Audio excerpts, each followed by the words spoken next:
今仔是九二大地动25周年，总统赖清德去台中的九二地动教育园区视察国家防灾日的活动。今年31岁，当初九二接了16岁经过86点钟才获救出来的灾民张景宏，今仔嘛出面感谢当初救灾的国内外的组织。 25年前，1999年的9月21日，透早1点47分，南投县集集镇发生瑞士规模7.3的大地震，造成2415人死亡，另外有11000多人受伤，全台全岛半岛的厝超过10万栋。南投甲台中灾害惨重，迄当时只有6岁的张景宏，一家5个人住伫台中台里王寮大楼，也毋过大楼倒去，最后只有伊活着。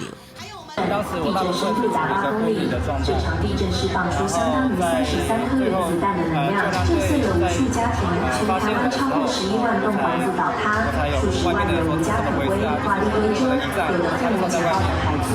有的夫妻牺牲了最后的尊严。25年前的剧痛。 张景宏迄当年从外台86点钟了后，记者共款的互韩国搜救队救出来，立伊举办的国家防灾日特别活动。伊也到场感谢国内外救难单位的救命之恩。台中市长罗秀燕强调，防灾甲救灾同款重要，教导孩子们怎么去防灾避灾。市民朋友，我们也不断的去推广防灾的这些思想。 那但是另外一方面，我们同时也做很多的救灾的一些准备工作。921国育园区的前身是台中县立光复国中，921大地震造成运动场的部分破起来，校舍甲校园毁坏。大地震了后，拢保留落来。总统赖清德也亲自体验地震剧场，伊讲面对全球气候变迁的冲击，甲复合式天然灾害挑战，对任何国家拢是重要议题。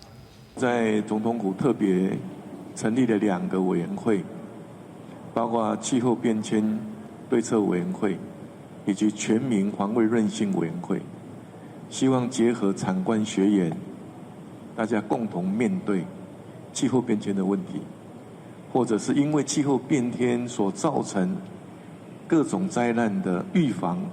救援等等的问题。 赖清德表示，政府会继续提升全民防卫意识，也要结合各界力量，强化灾防体系，打造更加强有力的韧性。记者综合报道。